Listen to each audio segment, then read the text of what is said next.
کہ رسول کریم صلی اللہ علیہ وآلہ وسلم نے ارشاد فرمایا، اگر لوگوں کو پتہ چل جائے کہ رمضان میں کیا ہے تو وہ آرزو کریں کہ پورا سال ہی رمضان رہے۔ اتنی برکتیں اور اتنی رحمتیں اللہ نے اس مبارک مہینے کے دامن میں ڈال دی ہیں۔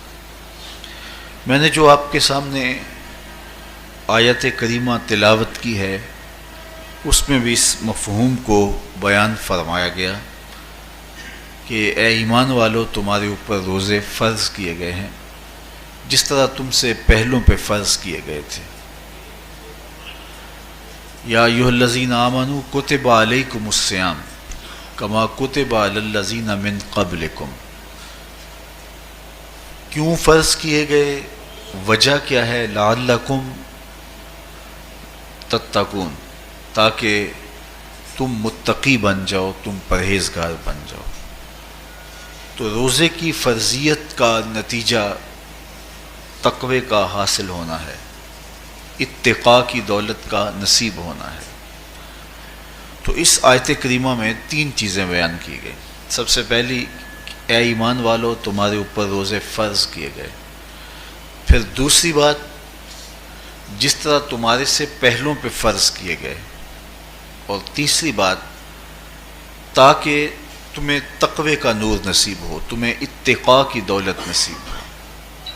تو ایک تو روزے کی فرضیت کا حکم دیا گیا، اور دوسرا یہ تسلی دی گئی کہ یہ بھوک اور پیاس کی شدت تمہیں ہی نہیں کاٹنا پڑے گی، تم سے قبل بھی لوگ یہ عبادت کرتے رہے ہیں اور وہ اس مشکل عبادت سے تقوی کو حاصل کرتے رہے ہیں، اور تمہیں بھی ہم اس راستے سے تقوی نصیب کرنا چاہتے ہیں۔ علامہ حقی علیہ رحمہ نے لکھا ہے کہ ملک تحمور الثالث، یہ حضرت آدم علیہ السلام کی اولاد سے تیسرا بادشاہ گزرا ہے۔ اس کے زمانے میں قحط پڑ گیا تھا، تو اس نے اپنی قوم کو یہ حکم دیا کہ ایک وقت کا کھانا آپ کھا لیں اور ایک وقت کا کھانا بچائیں اور وہ قحط زدہ علاقوں میں بھیجیں۔ تو قوم نے اس حکم کو بصر و چشم قبول کیا اور ایک وقت کا فاقہ کاٹ کے اپنے ان بھائیوں کے لیے وہ کھانا بھیجتے جو قحط میں مبتلا تھے۔ قوم کی یہ ادا اللہ کو پسند آ گئی، اور وقت کے نبی پر وحی کی گئی کہ تمہارے اس عمل کو ہم عبادت قرار دیتے ہیں۔ تو حضرت آدم علیہ السلام کے بعد متصل ہی یہ عبادت فرض کی گئی، اور پھر جتنی بھی ملتیں، قومیں اور امتیں آئیں ان میں روزے کی تحسین کی گئی اور روزے کی تلقین کی گئی۔ پرانی جتنی بھی کتابیں ہیں، اناجیل ہیں، تورات ہے، اس میں روزہ داروں کی تعریف موجود ہے۔ اور حضور علیہ السلام جب اس دنیا پہ تشریف فرما ہوئے تو آقا کریم روزے کی فرضیت سے پہلے بھی روزے رکھتے تھے۔ ویسے روزہ سن 2 ہجری کو فرض ہوا ہے، شعبان المعظم کے مہینے میں، لیکن اس سے قبل بھی ایام 20 کے حضور روزے رکھتے تھے، اور اس کے علاوہ بھی مختلف ایام میں اللہ کے محبوب روزے رکھتے تھے۔ روزے کی فرضیت کے بعد حضور علیہ السلام کی زندگی میں کل 9 رمضان آئے ہیں، جس میں 7 29 کے تھے اور 2 30 کے تھے۔ یہ بات ذہن میں رکھیے گا کہ روزے 29 ہوں، ثواب پھر بھی 30 کا ہی دیا جاتا ہے۔ تو زیادہ تر جو رمضان المبارک کے مہینے ہوتے ہیں وہ 29 کے ہوتے ہیں، 30 کے کم ہوتے ہیں۔ حضور کی زندگی میں 9 میں سے 7 جو ہیں وہ 29 کے ہوئے ہیں اور 2 30 کے ہوئے ہیں، تو ثواب پورے 30 کا ہی ہے۔ بعض لوگوں کو زیادہ ہی مسئلہ ہوتا ہے، 29 ہو جائیں تو یہ اللہ کا کرم ہے کہ روزہ رکھنا بھی نہیں پڑا اور 30ویں کا ثواب بھی مل گیا، لیکن وہ شور مچا دیتے ہیں کہ یہ روزہ کھا گئے ہیں۔ میرا نہیں خیال کہ کسی کو اپنے ذمے اتنی بڑی امت کا بوجھ لینے کی پریشانی ہو اور وہ خام خواہ ایک روزے کے لیے پوری امت کا بوجھ اپنے کندھوں پہ ڈال لے. تو 29 روزے ہوں یا 30 ہوں، اللہ ثواب پورے 30 کا ہی عطا کرتا ہے. روزہ اللہ تعالیٰ جل شانہ کی رضا اور اس کی محبت کے حصول کا ذریعہ ہے، اور اس کا عملی نتیجہ جو اس آیت کریمہ میں بیان کیا گیا وہ تقوی ہے. لعلکم تتقون. روزہ اس لیے فرض کیا گیا کہ تمہیں تقوی نصیب ہو جائے، اتقاء کی دولت نصیب ہو. اب سوال یہ ہے، کیا تقوی بھوک اور پیاس سے حاصل ہوتا ہے؟ پیاس کاٹنے سے، بھوک کاٹنے سے کیا تقوی نصیب ہو جاتا ہے؟ صبح سے لے کر شام تک روزہ رکھنے کی تلقین کی گئی. یہاں ناروے میں اور مختلف ممالک کے اندر 20 گھنٹے کا روزہ ہے، اور ہمارے بھی یہاں 16-17 گھنٹے مسلسل شدت کی گرمی میں بھوک اور پیاس کاٹنا ہوتی ہے.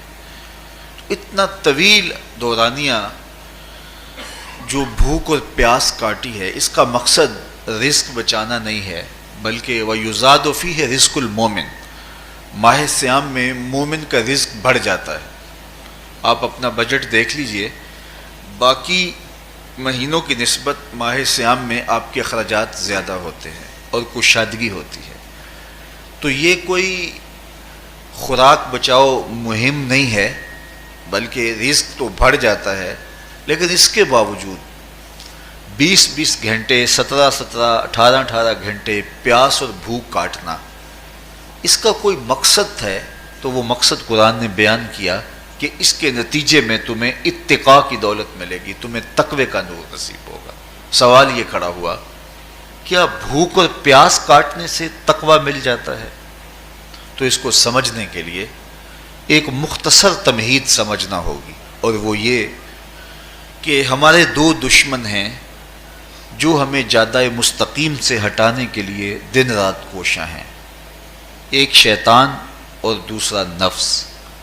یہ 2 دشمن ہیں جو ہماری متاع عمل، ہمارا خلوص، ہماری للہیت، ہمارا باطن لوٹنے کے لیے ہر وقت مستعد اور فعال رہتے ہیں. اب ان 2 دشمنوں سے ہمارے تنہا ناتواں وجود کا مقابلہ ہے، اور ان میں سے جو بڑا دشمن ہے وہ نفس ہے. کیونکہ شیطان نے جب انکار سجدہ کیا تو ہم تو یہ کہتے ہیں کہ ہمیں شیطان نے بہکا دیا، لیکن شیطان نے جب انکار سجدہ کیا اور خود بہک گیا تو اس وقت کوئی دوسرا شیطان تو نہیں تھا جس نے شیطان کو بہکایا، وہ نفس تھا جس نے شیطان کو شیطان بنایا. اس نے اندر سے کہا انا خیر منہ، میں بہتر ہوں. تو یہ انانیت جو تھی، انا خیر منہ، اس نے اس کو بہکایا. تو شیطان کو شیطان بنانے والا نفس ہے. تو نفس شیطان سے بھی بڑا دشمن ہے. ایک بزرگ تھے، وہ ساری زندگی اپنی زبان پہ انا کا لفظ نہیں آنے دیتے تھے. اس مفہوم کو بیان کرنا ہوتا تو وہ با الفاظ دیگر بیان کرتے. میں کا لفظ، انا کا لفظ وہ اپنی زبان پہ ساری زندگی انہوں نے جاری ہی نہیں ہونے دیا. کہتے تھے اس لفظ نے شیطان کا بیڑا غرق کر دیا، تو میں یہ لفظ زبان پہ آنے نہیں دوں گا. اچھا، بندے بھی بڑے عجیب ہوتے ہیں. کسی نے کہا لو ان کی زبان پہ یہ لفظ آتا کیوں نہیں، میں جاتا ہوں اور ان کی زبان پہ یہ لفظ آئے ہی آئے. چلے گئے. بزرگ تشریف فرما تھے، نماز کا وقت قریب ہو رہا تھا. حضرت ایک مسئلہ پوچھنے آیا ہوں. کہا پوچھیے. شیطان کو کس چیز نے برباد کیا؟ حضرت آپ تو بولیں گے کہ میں نے، آنا نے. تو کہوں گا جیسے بھی ہوا ان کے زبان پہ لفظ میں تو آ ہی گیا نا. تو وہ بزرگ بھی بڑے سیانے تھے، اس کی نیت کا کھوٹ سمجھ گئے. فرمانے لگے بیٹا نماز کا وقت ہو گیا ہے، نماز پڑھ لیتے ہیں پھر اس پہ بات ہوتی ہے. نماز ہوئی، سلام پھرا تو خود ہی فرمانے لگے کسی نے کہا تھا کہ شیطان کو کس چیز نے برباد کیا، جواب دینا چاہ رہا ہوں. کس نے پوچھا تھا؟ جھٹ کھڑا ہو گیا، میں نے. کہا اسی چیز نے اس کا بیڑا غرق کر دیا. تو جو نفس تھا وہ شیطان کو شیطان بنانے والا ہے. تو ہمارے ساتھ نفس بھی لگا ہوا ہے، ہمارے پیچھے شیطان بھی لگا ہوا ہے. شیطان بھی بڑا مکار دشمن ہے، چھوٹا دشمن یہ بھی نہیں ہے۔ یہ ہماری متاع عزیز کو، متاع ایمان کو، متاع عمل کو، متاع خلوص کو لوٹنے کے لیے دن رات مستعد اور فعال رہتا ہے۔ اللہ کے محبوب نے فرمایا الشیطان جاسم علی قلب ابن آدم فاذا ذکر اللہ خانس واذا غفل وسوس۔ شیطان اولاد آدم کے دل پہ قبضہ جما کے بیٹھ جاتا ہے، جب یہ اللہ کا ذکر کرتا ہے تو بھاگ جاتا ہے، اور جب یہ اللہ کے ذکر سے غافل ہوتا ہے تو یہ وسوسہ اندازی کرتا ہے۔ تو شیطان اولاد آدم کے دل پہ قبضہ جماتا ہے، اسے پتہ ہے کہ دل قابو میں آ گیا تو پورا بدن قابو میں آ گیا، چونکہ میرے اعضائے بدنیاں میرے دل کے تابع ہیں۔ موسم اچھا ہے، رت سہانی ہے، صحن چمن میں پھول کھلے ہیں، لیکن میرا دل نہیں چاہ رہا تو ٹانگیں جنبش ہی نہیں کریں گی، مرغن غذائیں سامنے پڑی ہیں اور آپ کا تقاضا ہے کہ جناب لے لیجئے، لیکن میرا جی نہیں چاہے گا تو ہاتھ جنبش نہیں کریں گے۔ آسمان ستاروں اور کہکشاؤں سے بھرا ہوا ہے، جی نہیں چاہے گا تو نظر نہیں اٹھے گی۔ آپ سماعتیں بچھائے بیٹھے تھے، جی نہیں چاہے گا زبان نہیں بولے گی۔ تو پورے آزاد دل کے تابع ہیں، اور اگر دل شیطان کے تابع ہو گیا، اس کے ہتھے چڑھ گیا، تو پھر اعضاء وہی کریں گے جو شیطان چاہے گا۔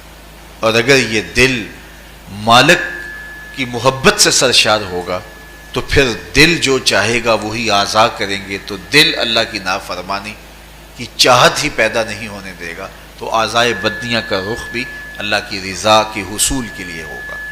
تو شیطان بھی قبضہ دل پہ جماتا ہے اور دل کو قابو میں کر کے حضرت انسان کا بیڑا غرق کرتا ہے۔ اللہ تعالیٰ کا کرم یہ ہوا اذا جاء رمضان سلسلۃ الشیاطین، اللہ کے محبوب علیہ السلام ارشاد فرماتے ہیں جب ماہ صیام آتا ہے تو شیاطین جکڑ دیے جاتے ہیں، جنت کے دروازے کھول دیے جاتے ہیں، جہنم کے دروازے بند کر دیے جاتے ہیں۔ اب ہمارے دو دشمن تھے، ایک نفس اور دوسرا شیطان، دونوں کے مقابلے میں ناتواں اور کمزور جان کو مقابلے میں آنا پڑتا تھا، لیکن جب ماہ صیام آیا، یہ ماہ انور آیا، تو ہمارے دو دشمنوں میں سے ایک دشمن باندھ دیا گیا۔ اب ہمارا مقابلہ صرف ایک دشمن سے رہ گیا۔ دیکھیے ماہ رمضان آتا ہے تو مسجدوں کے در کشادہ ہو جاتے ہیں، لوگوں کا رجحان دین کی طرف ہوتا ہے، جو 5 نمازیں بھی نہیں پڑھتے ہوتے ان کو تراویح میں بھی کھڑا ہوتا دیکھتے ہیں، اہتمام ہوتا ہے، نیکی کا، صدقہ و خیرات کا ماحول پیدا ہوتا ہے۔ ایسا کیوں ہے کہ شیطان بند گیا، لیکن اس کے باوجود نظر بھٹک رہی ہے، خیالوں میں آوارگی ہے، اور رشوت کا بازار گرم ہے، کیوں کہ ابھی نفس موجود ہے۔ تو نیکی کا جو ماحول پیدا ہوا یہ شیطان کے بند جانے کی وجہ سے، اور برائی کا ماحول اب بھی موجود ہے یہ نفس کے موجود ہونے کی وجہ سے۔ تو ہمارے دو دشمن ہیں جو ہمیں جادہ مستقیم سے ہٹاتے ہیں، ایک شیطان اور دوسرا نفس۔ اب جب ماہ صیام آیا تو شیطان باندھ دیا گیا، اب ہمارا مقابلہ صرف نفس سے ہے، اور یہ نفس شیطان سے بھی بڑا دشمن ہے۔ شیطان کو شیطان بنانے والا نفس ہے، اور وہ ہمارے ساتھ جڑا ہوا ہے۔ ماہ صیام میں شیطان تو بند گیا لیکن نفس نہیں بندھا۔ اب ہمیں اپنے نفس کو کمزور کر کے اور اپنی فتح حاصل کرنی ہے اور تقوی کی منزل کو پانا ہے۔ اب شیطان تو اللہ نے باندھ دیا، اب نفس کو کیسے باندھیں؟ تو آئیے نفس کی بندش کیسے ہوگی یہ کسی ایکسپرٹ سے پوچھیں گے کہ یہ کیسے اس کو باندھیں گے، اس کو کیسے قابو میں کریں گے۔ تو کسی ایسے شخص سے پوچھیں جو اس شعبے کا ماہر ہو۔ تو علامہ اقبال کے مرشد ملا جلال الدین رومی علیہ رحمہ کہتے ہیں آؤ تمہیں میں ایک معالج کا پتہ دیتا ہوں جو تمہیں اس بیماری کا علاج بتائے گا اور اس کی بندش کے طریقے بتائے گا۔ شیخ رومی علیہ رحمہ فرماتے ہیں ہفت شہر عشق را اتار گشت ما ہنوز اندر خم یک کوچام۔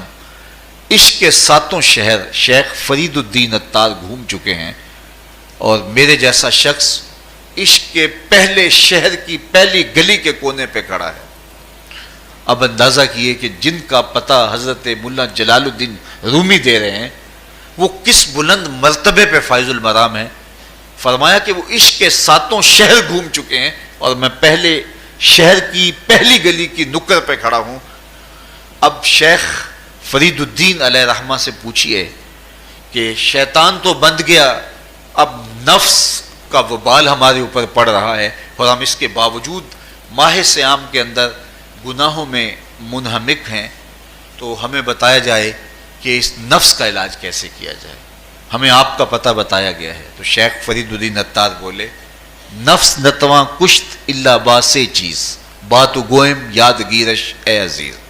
نفس نہیں مرتا، لیکن اگر 3 اسلحے تیرے پاس ہوں تو یہ ٹھہر بھی نہیں سکتا۔ وہ 3 اسلحے کون سے ہیں؟ خنجر خاموشی و شمشیر جو، نیزائے تنہائی و ترک ہجو۔ خاموشی کا خنجر، بھوک کی تلوار اور تنہائی کا نیزہ، یہ 3 اسلحے ایسے ہیں، اگر تو یہ لے کر کے نفس پہ ٹوٹ پڑے تو پھر نفس کا مقابلہ تیرے لیے آسان ہوگا۔ خنجر خاموشی، خاموشی کا خنجر، اللہ کے محبوب علیہ السلام نے فرمایا من صامت نجا، جو خاموش ہو گیا وہ نجات پا گیا، کیونکہ انسان کی زندگی کی زیادہ آفتیں اس کی زبان کی وجہ سے ہیں۔ آپ اپنے گناہوں کا اور میں اپنے گناہوں کا اگر احتساب کروں تو ہمیں سب سے زیادہ گناہ زبان کے ملیں گے۔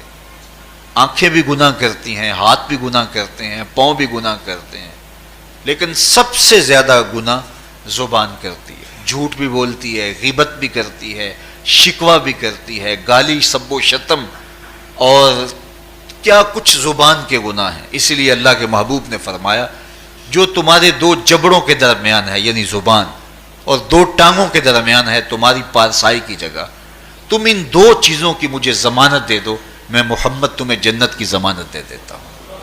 تو انسان کے سب سے زیادہ گناہ زبان کے ہیں اور اس کی پارسائی کی جگہ کے۔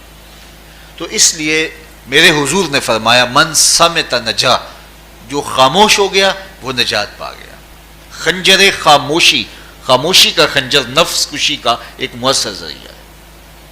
اور دوسری بات بشمشیر جو، اور بھوک کی تلوار، تو بھوک سے نفس کا مقابلہ کیا جا سکتا ہے، بھوک کی تلوار سے نفس کا سر کاٹا جا سکتا ہے۔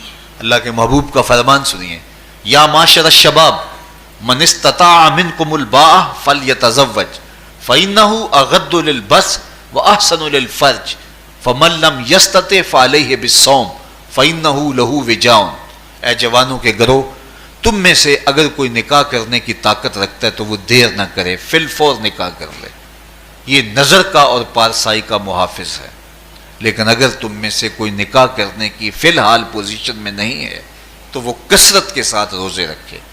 روزے قاطع شہوات ہیں، تو بھوک سے نفس کو جو ہے وہ روکا جا سکتا ہے، اس کو لگام ڈالی جا سکتی ہے۔ تیسری بات نیزہ تنہائی، تنہائی کا نیزہ، تو فرمایا گیا کہ العافیت فی العزلہ، کہ تنہائی کے اندر ہی عافیت ہے۔ جب مجلسوں میں غیبت کی بدبو پھیلتی ہو اور چغلی کا ماحول معاشرے کا جزو لا ینفک بن جائے، اور مجالس کے اندر نظروں کی پاکیزگی کا قائم رہنا مشکل ہو جائے، اور انسان کی زندگی کے اندر گناہوں کا بہت بڑا سبب مجلسی زندگی ہو، تو پھر اس سے تنہائی بہتر ہے۔ حضرت شاہ نقشبند بخاری فرماتے ہیں کہ فقیر کے لیے سب سے اچھی جگہ اللہ کا گھر مسجد ہے، یا کسی کامل صالح شخص کی صحبت ہے، اور یا پھر تنہائی ہے۔ چوتھی جگہ ہلاکت کے علاوہ اور کچھ نہیں ہے۔ ہمیں اپنے کاروبار میں، اپنے معاملات میں، اپنی ملازمتوں میں جانے کی تلقین کی گئی، تو وہاں یہ تلقین کی گئی کہ دیر سے جاؤ جلدی واپس آ جاؤ، اور مسجد میں جاتے ہوئے تلقین کی گئی کہ جلدی جاؤ اور دیر سے واپس آؤ۔ لیکن ہم مسجد کے دروازوں پہ جب دور موجود میں رش دیکھتے ہیں کہ لوگ بہت جلدی نکلنا چاہتے ہیں، حتیٰ کہ کندھوں سے کندھے ٹکرا رہے ہوتے ہیں کہ جلدی سے باہر نکل جائیں، حالانکہ وہ عافیت کی جگہ ہے، 2 منٹ زیادہ بھی ہو جائیں تو کوئی حرج نہیں ہے۔ اور ایسے لوگوں کو بھی نکلنے میں جلدی کرتے ہوئے دیکھا ہے کہ لگتا تو یہ تھا کہ شاید یہ انہوں نے کسی ضروری کام پہ جانا ہے، لیکن باہر نکل کے بازار میں پھٹے پہ بیٹھے تھے اور مسجد سے نکلنے کی جلدی بہت تھی۔ تو مسجد میں جلدی جاؤ اور دیر سے واپس آؤ، اور بازار میں دیر سے جاؤ اور جلدی واپس آؤ، لیکن ہمارے رویے اس کے برعکس ہو گئے۔ تو تنہائی میں عافیت ہے، خاموشی میں عافیت ہے، اور بھوک میں عافیت ہے۔ اور یہ ساری چیزیں روزے میں میسر ہیں۔ فرمایا تم سے اگر کوئی شخص الجھے، بحث کرے، لڑائی کرنا چاہے تو تم اسے کہو انی صائم، میں نے روزہ رکھا ہوا ہے۔ اسی طرح جو ہے وہ روزے سے آپ کو یکسوئی ملے گی، قرآن مجید کی تلاوت کا ماحول ہوگا اور تم بھوک کاٹو گے، اور یہ تینوں چیزیں تمہارے نفس کو کمزور کرنے والی ہیں۔ شیطان بند گیا، نفس کمزور ہو گیا، اور جب نفس کمزور ہو گیا، کمزور ہوتا ہے، یہ نفس مرتا نہیں ہے۔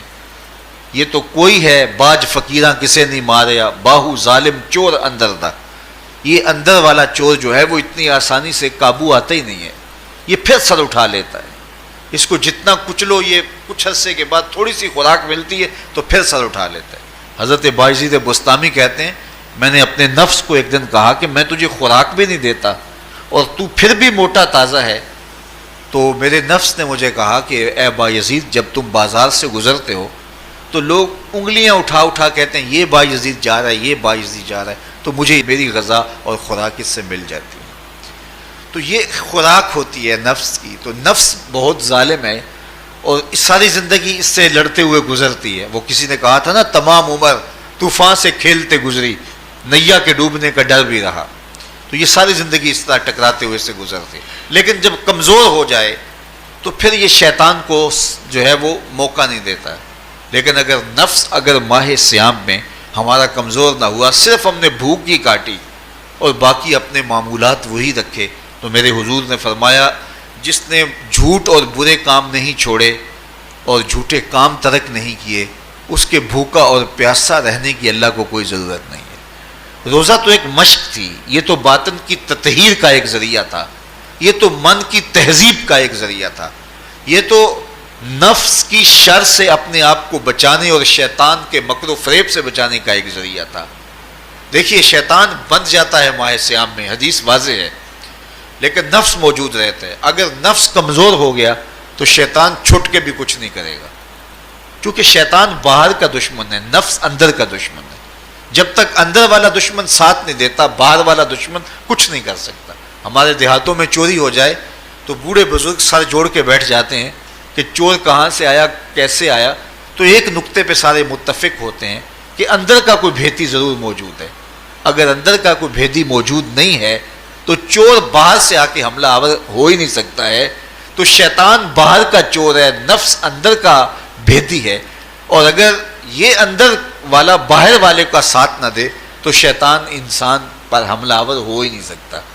اس لیے اس کو قابو کر لیں، اس کو رام کر لیں، تاکہ شیطان چھٹنے کے باوجود بھی جو ہے وہ ہمارے اوپر حملہ آور نہ ہو سکے۔ ورنہ وہ تو پیچ و تاب کھا رہا ہے کہ یہ جو تم نمازیں پڑھتے ہو، سروں پہ ٹوپیاں تم نے پہنی ہیں اور بڑے شریف بن کے مسجد میں جا رہے ہو، ذرا چھٹ لوں، عید کے دن ہی جو ہے وہ تمہارا سارا کیا دھرا برباد نہ کیا تو مجھے شیطان نہ کہنا۔ تو وہ سب کچھ برباد کر دیتا ہے اگر ہمارے نفس کی تہذیب نہیں ہوتی۔ تو یہ اللہ نے ایک ہمیں موقع دیا ہے، پورا ایک مہینہ ہے، ایک ورکشاپ ہے باطن کی تطہیر کے لیے اور ایک اندر کی پاکیزگی کے لیے ہمیں ایک موقع فراہم کیا گیا ہے، اور اس سے ہم بھرپور فائدہ حاصل کریں۔ قرآن مجید کی کثرت کے ساتھ تلاوت، صلاۃ التراویح میں شمولیت اور خاموشی کا اختیار کرنا، اور جو ہے وہ اللہ کے ذکر فکر کی طرف متوجہ رہنا اور بھوک کاٹنا، اس کا عملی نتیجہ یہ ہوگا کہ اتقاء کی دولت نصیب ہوگی۔ دیکھیے ماہ صیام میں ہمیں ان کاموں سے بھی روک دیا گیا جو کہ کام جائز تھے، کھانا پینا اور جو ہے وہ اپنی منکوحہ سے جنسی تعلق، یہ تو وہ امور تھے کہ جو جائز تھے، مشروع تھے، لیکن اوقات روزہ میں ان جائز کاموں سے بھی ہمیں روک دیا گیا۔ اس فلسفے کو ہمیں سمجھنا ہوگا کہ جو کام شریعت میں جائز تھے، مشروع تھے، روزہ ان سے بھی رک جانے کا نام ہے، اور جو چیزیں شریعت میں جائز ہی نہیں ہیں، جھوٹ بولنا ہے، غیبت کرنا ہے، بد نگاہی ہے اور دیگر برے اعمال ہیں، تو یہ چیزیں تو روزہ نہ بھی ہو پھر بھی ناجائز ہیں۔ تو جو چیزیں جائز تھی روزے میں ان سے بھی منع کر دیا گیا، اور جو چیزیں ناجائز ہیں تو اگر کوئی شخص ان چیزوں سے نہیں رکتا تو پھر اس نے روزہ کیا رکھا۔ ایک بندہ بھوک کاٹتا ہے لیکن جھوٹ بولتا ہے، ایک بندہ پیاس کاٹتا ہے لیکن غیبت کرتا ہے، ایک بندہ صبح سے شام تک نہ کچھ کھاتا ہے نہ کچھ پیتا ہے لیکن رشوت لیتا ہے، پھر مجھے بتائیے اس نے روزہ کیا رکھا؟ روزہ تو ایک مشق تھی کہ جو چیزیں جائز تھی ان سے بھی منع کر دیا گیا، ان سے بھی روک دیا گیا، اور جو ناجائز تھی وہ تو پہلے ہی ناجائز تھی، روزے کے بغیر بھی ناجائز۔